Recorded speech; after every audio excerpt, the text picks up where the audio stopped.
साक्षी की सास को पैसे का काफी घमंड था। वो किसी को भी अपने आगे कुछ ना समझती, नौकरों को डांटती और सारा दिन बैठी टीवी देखा करती। साक्षी के भाई की शादी आने वाली थी, जिसके लिए वो शॉपिंग करने बाजार जाती है। वो बाजार जाने के लिए घर से निकलती है तो सामने उसकी सास बैठी होती है। अरे इतना बन ठंड कर सवारी कहाँ जा रही है? कभी अपनी सास को भी पूछ लिया करो, जब देखा झोला उठाकर निकल पड़ती हो। टोक दिया ना। माँ जी, आपकी यही आदत मुझे सबसे ज्यादा खराब लगती है। बम्बई तो जाऊंगी नहीं, बाजार जा रही हूँ। पता है ना, मेरे भाई की शादी है। अरे बहू, तुम तो बुरा मान गई। जाओ जाओ, मैं तो बस बोल रही थी कि कभी मुझसे भी पूछ लिया करो साथ चलने के लिए। वैसे क्या लेने जा रही हो? साड़ी लेने जा रही हूँ। और क्या पूछ लूँ? सारा दिन बैठे बैठे घुटने खराब कर लिए हैं आपने। चला तो जाता है नहीं। 1 घंटे का काम 3 घंटे में होता है आपके साथ तो। सास को गुस्सा तो आता है, लेकिन फिर भी प्यार से वो साक्षी को कहती है, साड़ी लेने? सुनो, एक साड़ी मेरे लिए भी ले आना। आखिर मुझे भी तो जाना पड़ेगा ना तेरे भाई की शादी में। सास जो ठहरी। साक्षी मुंह बनाती हुई, देख लूंगी, कुछ पसंद आया तो ले आऊंगी। शाम को साक्षी घर वापस आती है। ये लीजिए आपकी साड़ी, बहुत ही मुश्किल से मिली है आपकी उम्र के हिसाब से। सास साड़ी देखती है और साक्षी को भी उसकी साड़ी दिखाने को बोलती है, लेकिन जब वो ये देखती है कि साक्षी की साड़ी लाल चटक रंग की है और उसकी सिंपल, तो वो भड़क जाती है। खुद के लिए तो बड़ी सुंदर साड़ी लाई और मेरे लिए ये? तू तो रहने ही दे साक्षी, मैं अपनी शॉपिंग खुद कर लूंगी। साक्षी की सास तुरंत बाजार जाती है और लाल रंग की चटक साड़ी ले आती है। अगले दिन शाम को साक्षी की सास लाल चटक रंग की साड़ी पहनकर तैयार हो जाती है और दोनों शादी में जाते हैं, जहां सभी साक्षी की सास का मजाक बनाते हैं। अरे वाह, सफेद बाल में लाल साड़ी बहुत जच रही है।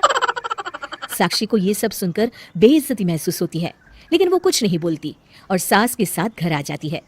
अगले दिन साक्षी का टेलर घर में उसके लिए घेर वाला पार्टी गाउन लेकर आता है, जिसमें ढेर सारे चमकीले सितारे लगे होते हैं और वो ऑफ शोल्डर होता है। साक्षी वो पहनकर किसी पार्टी के लिए निकल रही होती है, जिसे उसकी सास देख लेती हैं और अगले दिन वैसी ही ड्रेस वो भी ले आती हैं। साक्षी की सास वो ड्रेस पहन तो लेती है, लेकिन उसे पहनकर वो खड़ी ही नहीं हो पाती है और कमरे से ही साक्षी को आवाज देती हैं, साक्षी! अरे ओ साक्षी, कहाँ मर गई? जल्दी मेरे कमरे में आ। साक्षी सास की आवाज सुनकर घबरा जाती है। वो भागकर उनके कमरे में जाती है और सास की हालत देखकर हैरान रह जाती है। फिर जोर जोर से हंसती है। अरे माँ जी, ये क्या? अरे बस करिए, अपनी उम्र तो देखिए, ऐसे कपड़े शोभा नहीं देते आप पर। चुप रह तू, बस तू मुझे खड़ा कर दे, मैं जरा मॉल तक घूमने जा रही हूँ। साक्षी सास की इस आदत से परेशान हो जाती है। वो सोचती है किसी भी तरह वो माँ जी की इस आदत को ठीक करके ही रहेगी, लेकिन कैसे? तभी साक्षी की सहेली उससे मिलने आ जाती है। वो उससे सारी बात बताती है। साक्षी की सहेली उसके कान में कुछ कहती है, जिसके बाद दोनों एक दूसरे को देखकर मुस्कुरा देती हैं। शाम को सास वापस आती हैं तो देखती हैं कि साक्षी एक लंबी सी हिल्स वाली सैंडल पहनकर घूम रही है। साक्षी कभी तेज चलती तो कभी धीरे, कभी उठती तो कभी बैठती। साक्षी की सास अगले दिन वैसी ही सैंडल ले आती हैं और पहन लेती हैं।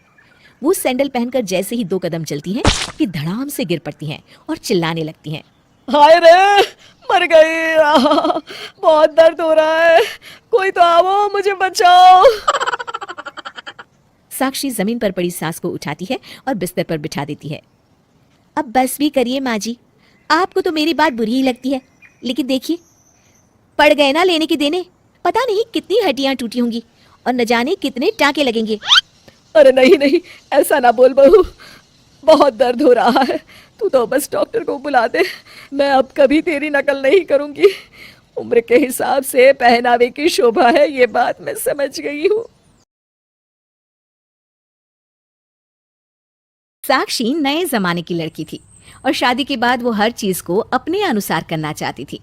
वो अपने कमरे को YouTube देखकर सजाती, खाने में पकवान बनाती और कई स्टाइलिश कपड़े पहनती। और उसकी सास, अरे बेटा, मुझे ना ये फोन नहीं चलाना, मेरे लिए तू वो वाला फोन लेकर आना जिसमें YouTube से लेकर मैं ऑनलाइन सामान भी मंगवा सकूं। माँ, अब अगली सैलरी में वो ले आऊंगा। लेकिन आप करोगी क्या स्मार्टफोन का? आपको तो चलाना भी नहीं आता। अरे क्यों नहीं आता? और अगर नहीं आता तो सिखा देना। तेरी बीवी क्या माँ के पेट से सीख कर आई थी? उसे भी तो तूने ही सिखाया है ना। अब हाँ ठीक है माँ, ले आऊंगा मैं। अब सास बड़े से स्मार्टफोन पर सारा दिन ऑनलाइन YouTube से कुछ न कुछ देखती। एक दिन, हे भगवान, मैं तो मुंह दिखाने लायक नहीं रही। आग लगे इस स्मार्टफोन को, मेरी तो पूरी शक्ल ही काली पड़ गई है। अरे सासू माँ, क्या हुआ? ये आपके चेहरे पर क्या हो गया? क्या लगाया आपने? अरे मैंने तो बस YouTube में ब्यूटी विद कांता देखा था। हाय रे, कांता सी त्वचा के चक्कर में मेरा पूरा चेहरा ही खराब हो गया। अरे माँ जी, ब्यूटी विद कांता का तो पूरा चैनल ब्लॉक करने की तैयारी है। वो फर्जी चीजों का प्रचार जो करती है।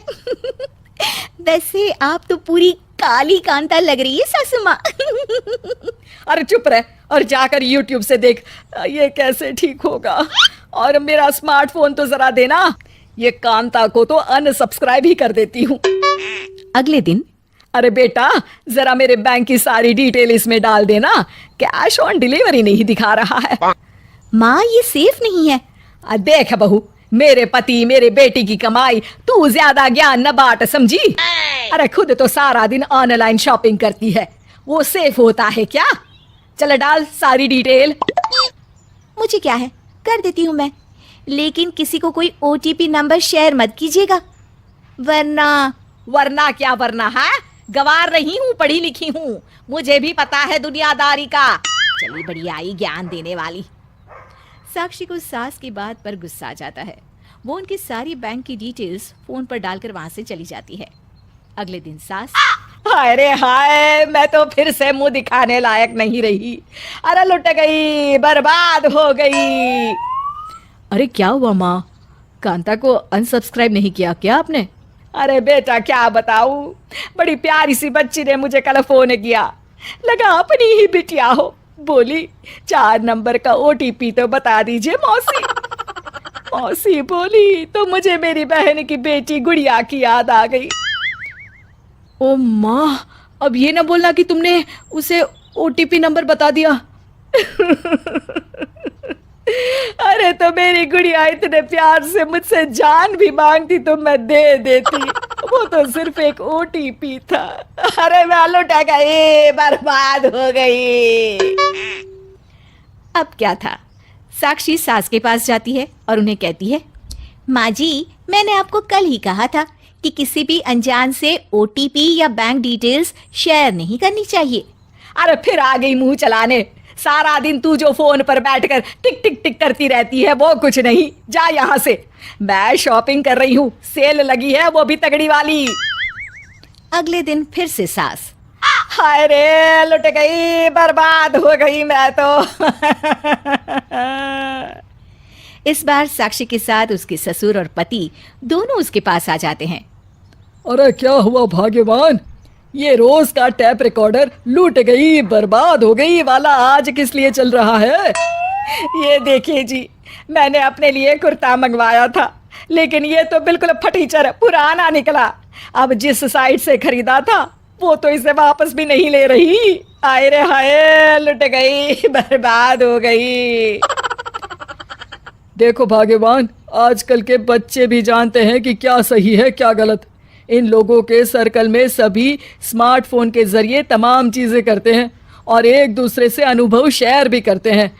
वो क्या कहते हैं उसे, रिव्यूज पापा जी। हाँ, रिव्यूज, जिसे देखकर ये बच्चे समझ जाते हैं कि क्या सही है और क्या सही नहीं। और तूने जहाँ से कपड़े मंगवाए या फिर फेस मास्क बनाकर लगाया वो सभी फर्जी थे। माँ, अच्छा है कि तू सोशल मीडिया का थोड़ा सा ज्ञान साक्षी से ले ले, इसमें कोई बुराई नहीं है। जो काम हमें नहीं आता उसे सीखने में ही भलाई है, वरना क्या बेटा?